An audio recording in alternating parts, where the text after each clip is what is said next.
What it is, focus your homeboy first, back again with another. Put it on some exclusive. This is Who's the GOAT QB? With football season approaching, that shit almost here now. But with it approaching, I felt like, damn, I really need to go ahead and pound out this quarterback project, man. I really want to get it out here. I've been doing the research, you know what I'm saying, but I haven't put out the video. So I say, you know what I'm saying, I need to get back on my game and go ahead and finish this bitch, you know what I'm talking about. But if y'all haven't seen the other ones, you know what I'm saying, there's a link in the description. Y'all go ahead and check those out. I've already chronicled some of the greats of the past. And so make sure you get that up in you as well. You know what I'm saying? But before I get in, I got to tell you, this is sponsored by Statement Tees. At Statement Tees, every t-shirt you wear makes a statement. Make sure you go over to statementteesllc.com and copy some. Or you can goddamn follow us on Facebook, Instagram, or Twitter, and just hit us up directly and tell us what y'all might want. You might want your statement tee, something like that. You feel me?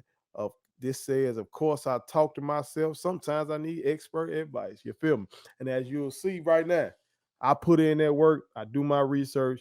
You know what I'm saying? So whatever I truly believe in, goddamn it, whatever I feel strongly about, whatever I'm passionate about, I'm gonna make myself an expert at that shit. You feel me? So when it comes to this quarterback shit, I've been looking hard. If it's your first time checking out one of these QB GOAT joints, uh, what I do, I look in depth at these quarterbacks because I've said before, football is the ultimate team game. It's the ultimate team game. So I wanted to look at these quarterbacks going all the way to the past. I've looked at Sammy Baugh, I've looked at Otto Graham, you know what I'm saying? I've looked at Bart Starr, Johnny Unitas, like really putting in this work, going back in the vaults, you feel me? And trying to see, like, okay, what did they do back then? How was the game different? Who did they have as their teammates? Who was their coach? Because all that shit matters immensely in football. You know what I'm saying? When you got so many people on the field, well, you got to do what your coach telling you to do pretty much every play and shit like that. So I know the quarterback gets slurped in today's game and everything. The quarterback gets all the praise and adulation if they win, and the quarterback gets a lot of the blame if they lose. But ultimate team game, like I said. So that's what I've been doing with this goddamn project, and I hope y'all check out the previous one. Again, so far I've done Sammy Barr, Otto Graham, Johnny Unitas, Bart Starr. Also, I did Fran Tarkenton. You know what I'm talking about? So y'all make sure y'all check those out. But today's quarterback GOAT resume is somebody that motherfuckers up in New York, I know they fuck with him. Folks at Alabama, I know they fuck with him. I'm talking about Broadway Joe himself, Joe Namath. You feel me? This motherfucker here, man, I fuck with Joe Namath. Joe Namath, colorful, man. You know what I'm saying? Real colorful character. Had a lot of swag to him, you feel me? But we looking at football. We're not looking at all that shit. Not gonna let that taint anything. I'm just gonna lay out the facts for y'all. That's what I do with this project. Okay, this ain't really my opinion on it for real, for real. It's just me laying out the facts for y'all. So when y'all in your barber shops or when you in your group text, when you talk to the homies about who to go, you have something to lean on and say, okay, I got this info that you ain't have to go really put in the work and do it. God damn it, I did the work for you. So let's go. All right. So we're looking at Joe Willie Namath. All right. Joe Willie Namath, aka Broadway Joe. Now he played 13 seasons from 1965 to 1977. He played 12 seasons with the Jets, played one with the Rams. You know what I'm saying? Y'all know how it go in the NFL. It's a lot of time these cats don't get a chance to finish their careers off with a team that they're legendary with. As it's currently looking like my boy Aaron Rodgers is about to do. I don't even want to think about that. That's bad for my mental health. But Joe Namath didn't end his career with the Jets, just like we see Tom Brady. Then end with the Patriots. We see Brett Favre motherfucking ass. Then end with the Packers. Joe Montana. Then end with the 49ers. So that league, man, that NFL motherfucker. So he did go to the Rams where he played only 4 games. You know what I'm saying? He was beat up and shit by then. He spent a lot of his career beat up actually, but when he came in with the Jets, man, he came in with a lot of fanfare, a lot of hoopla. When he came in, his total compensation was somewhere like around $427,000. And that's including his annual salary, signing bonus, car, shit, a house for his mama. Shit. He even got them motherfuckers to give his brother scouting jobs with the team. So he put on for the family, you know what I'm talking about? So $427,000 at a time. But if you adjust that for inflation and put that in our money, that contract was worth $3.05 million. Okay. So he came in the game, and at that now I know what D-boy making nowadays per year and all that kind of shit. Dwarf like some of these quarterbacks today wake up with this shit like, what the fuck y'all trying to give me? What is this? Like, what the fuck is this? But again, this in the 60s, y'all. Okay, this in the 60s. So bro again broke out for real at that time, and that kind of made him a target. It kind of made him a target. Now, in one documentary I saw about him, A Football Life, with them shit so excellent. Got that shit in the description. Y'all check that out after y'all check out all this shit. But somebody said that Joe Namath's contract was the highest of any athlete at that time, which I would have to double check that because I gotta believe the likes of folks like Muhammad Ali and Joe Frazier, all your big time boxers and shit, they had to be making more money than that. But I had to double check that. But getting back to his resume, Joe Namath did win 2 AFL MVPs. You know what I'm saying? If you don't know, the New York Jets were initially in the AFL, you feel me, before the merger. But he did win the MVP in 1968, 1969, and he was in the Hall of Fame class in 1985. Now, this shit really weird though, because Joe seemed like he was a fucking gunslinger. Like, I'm gonna talk about his interception and all this shit later on, but it's like he won his MVPs in years that he really didn't do as much as he had done in previous years. You know what I'm saying? Which again, that gives credence to what I've said before. The MVP is a team award. Like, you could be nice as fuck, but if your team is not winning, your ass ain't finna goddamn get that award. He did win a Super Bowl, and as you see in the ticker down there, that's his number one achievement. That's his claim to fame. That the New York Jets won Super Bowl III by defeating the Baltimore Colts in a gigantic upset. Like, nobody fucking thought that they were gonna win. One thing I saw say the documentary football, like, talking about the Colts was 17-point favorite. 17-point favorite. Like, y'all betting folk, y'all know that's shit. That's a landslide, baby. They thought that the Jets were gonna get that ass whooped. But that boy Broadway Joe, shit, he guaranteed it. He was like, shit. Motherfucker confident. And Joe exuded that now. I'm telling you, the motherfucker was slick. The man had some swag to him. And but seemed like he had a little game to him as well, though. Cause from what I watched, they talking about that, okay, the Colts really didn't take the Jets seriously. So they were just like, shit, what the fuck? We gonna do what we've been doing. We gonna do it. We're gonna come out here, we're gonna play our defense like the way we've been playing, and we just gonna whoop that ass. And so Joe kind of like, shit, I knew they were gonna do that. So I was gonna, come to the line of scrimmage and tell everybody just check with me. And it's basically sound like he was on some Peyton Manning type shit, reading the defense at the line of scrimmage and then checking off into something that could counter what the coach was doing. You know what I'm talking about? So kudos to him for that. I don't hear people talk about Joe Namath being cerebral and shit. Like, people always just focus on the fur coat and the women and Super Bowl III, but they don't get into like, okay, how did they get that done? And so it seemed like she was on some heady shit, calling shit at the line of scrimmage.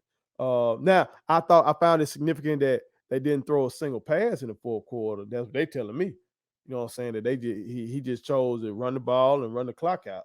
So again, ultimate team game. He got Super Bowl MVP, but without throwing a pass in the fourth. But hey, got to win. That's the name of the game.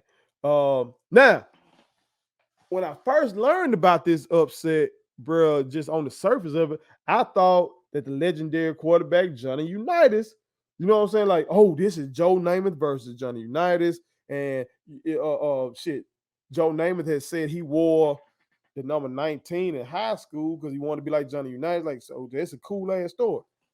But shit, it come to find out, Johnny Unitas didn't start that fucking game. Shit, he had been injured the whole fucking year, and his backup, Earl Morale, shit, won the damn MVP that year. You know what I'm saying? That he got yanked in that game because he threw 3 picks.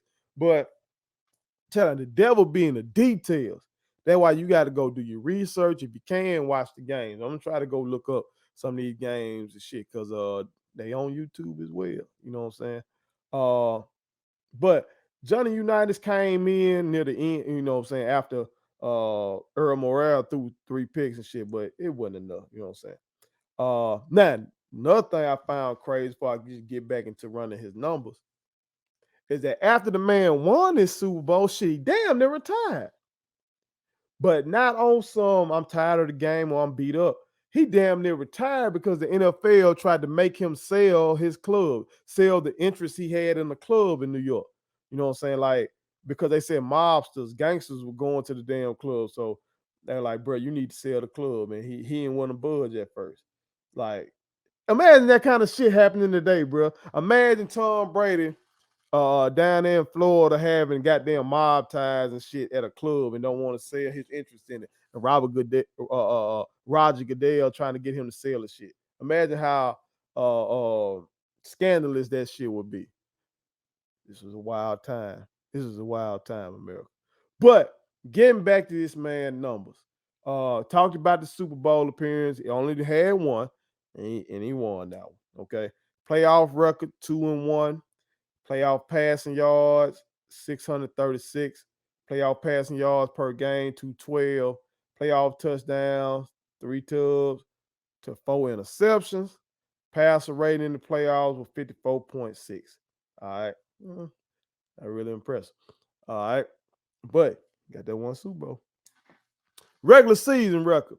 He went 62-63. Oh, before I get off and then get into the regular season, I want to make sure y'all understand, and I've said this in previous video now. You gotta remember, this shit was pivotal in terms of you win the AFL or you win the NFL, and then NFL and the AFL champions match up. Okay, so Super Bowl 3 was some big shit in terms of really adding legitimacy to the AFL. You know what I'm saying? And it's one of those things where it really helped expedite the merger.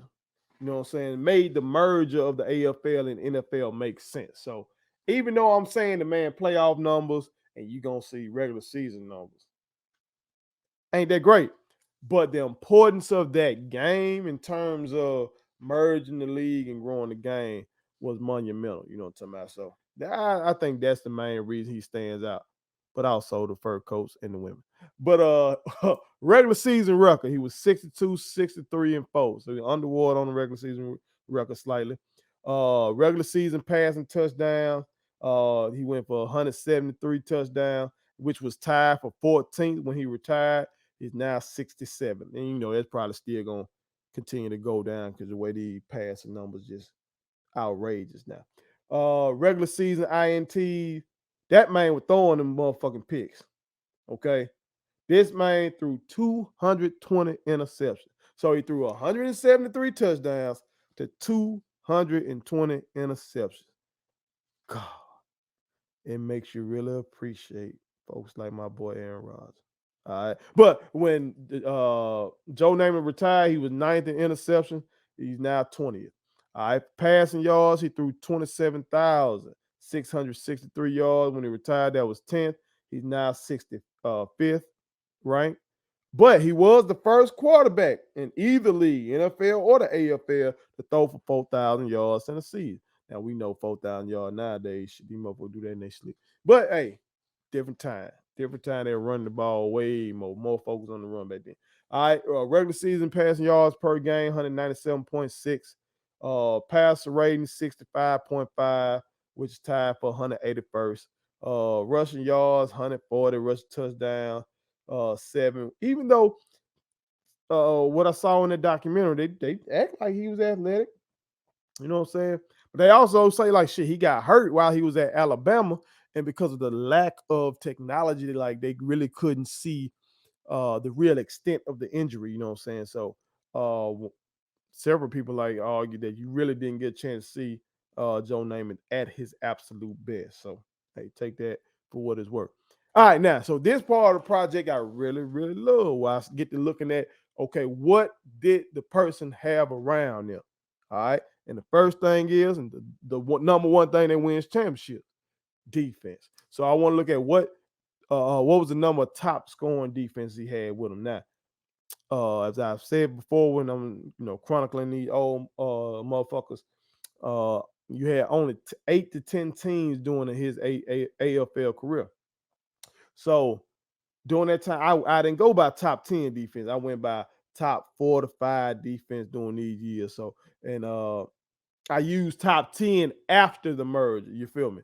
So for Broadway Joe, he had 3 top defenses. He had 2 top 4 to 5 defense, and he had 1 top 10 after the merger. Now, he had a great defense in 1977 with the Rams. You know what I'm saying? They were second in the league. They only gave up 10 points. But like I told y'all, he only played 4 games. So he couldn't take advantage of that. All right. Also, when it comes to rushing offense, he had 2 top rushing offenses. Once again, he had a great run game in 1977 with the Rams. All right, they were second in the league, running for 183.9 yards per game. But again, he was banged up. So, bro, like if he could have kept his shit together with the Rams that year, it looked like he would have stood a chance, goddamn, win them one. You know what I'm saying? But totally different game back then. Like you can hit quarterbacks in the head and wouldn't be 15 yards. You can go below the knee and all that kind of shit. It wasn't all these rules. You can land on them and all that kind of stuff. So it was harder for these quarterbacks, man, to stay healthy. It wasn't gonna be no playing no 20 years like that for real, for real. It was a different game. You know what I'm saying? All right, let's look at his coach.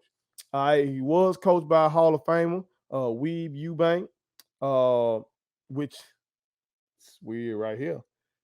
Eubank also coached Johnny Unitas. You know what I'm saying? And won 2 ships with him. You know, so that ship that he won with the Jets, he beat his old team to get that one. You know what I'm saying? So that's some legendary shit. But I think as I kind of alluded to, Joe Namath did play at Alabama in college, and he played for the legendary Bear Bryant. You know what I'm saying? Now let's look at some of his notable offensive teammates. Played with Hall of Famer Don Maynard, Hall of Fame wide receiver. He played with Namath from 1965 to 1972. He was a record-setting receiver for his time. You know what I'm saying? If you look up his numbers, you can't judge him by the Julio and all that kind of shit. For his time, Don Maynard was one of them boys. All right. And he played big in the AFL title game, you know what I'm saying, leading up to the Jets getting ahead and going to the Super Bowl and facing off against the Colts. All right. Namath also played with John Riggins, you know what I'm saying, Hall of Fame running back. He played with Namath from 1971 to 1975. Now, most of Riggins' best years, though, were with Washington, you know what I'm saying? So he's a Washington football team legend, you know what I'm saying? They still hold on that football team. Name the damn team. Come on, Washington. Name the damn team. All right, but and lastly, he played with Hall of Famer Winston Hill, Hall of Fame offensive lineman. Winston Hill played with Namath from 1965 to 1976, and he was described as a dominant tackle. You know what I'm saying? So you may argue, you got the Hall of Fame wide out. You got Riggins, but Riggins' best years with Washington. You got a lineman, you know what I'm saying? But you may argue he ain't got as much as you see with some of these other folks have. But you can also argue that Joe was throwing too many goddamn picks. Like they made it seem like Joe really didn't feel like it wasn't a throw he couldn't make out there. He gonna try to get it in there. You know, who knows? But one thing I do know is that Joe Willie Namath is beloved in the football community, especially for Jets fans, because that's all they got is that one. You know what I'm talking about? But just football fans in general, you know, some like motherfuckers fuck with Broadway Joe. Now I know he had the issue on I guess that on Monday Night Football with Susie Colbert and shit like that, where he was telling her you want to kill. So Joe would lick it up. And you know, Susie Colbert said, you know, he apologized for that and all that kind of stuff. You know, but he had his problem with alcohol and stuff like that. But the man was a player, motherfucker. Y'all got to go check this man. I had him a little show for a quick second there where he had guests on there like Muhammad Ali and other folk. Like, for that time, he was one of them ones that really had the juice. You know what I'm saying? So, shout out to Broadway Joe. Y'all tell me what y'all think about Joe Namath's resume. Does he have a claim to the GOAT QB? As some say, if y'all watch the football, like some folks say, the best quarterback they've seen. I know Jets fans probably gonna fuck with him for real, especially the Jets fans hate the Patriots. I know they don't give a fuck about shitting on Tom Brady. But y'all tell me what y'all think about Joe Namath or any of the other folks that I've chronicled in the QB GOAT. Or who's your GOAT currently? You know what I'm saying? Let us know. You feel me? Appreciate y'all fucking with me. Appreciate y'all watching. Make sure you share this shit to your partners. Make sure you use this shit when you goddamn arguing in your group text, in the barbershop, or wherever you do your arguing about who's the GOAT QB. One.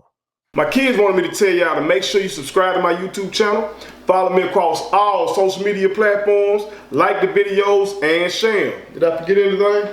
And turn on the post notifications. Y'all heard them. And also, visit StatementTeesLLC.com and shop with us. That's Statement Tees. Every t-shirt you wear makes a statement.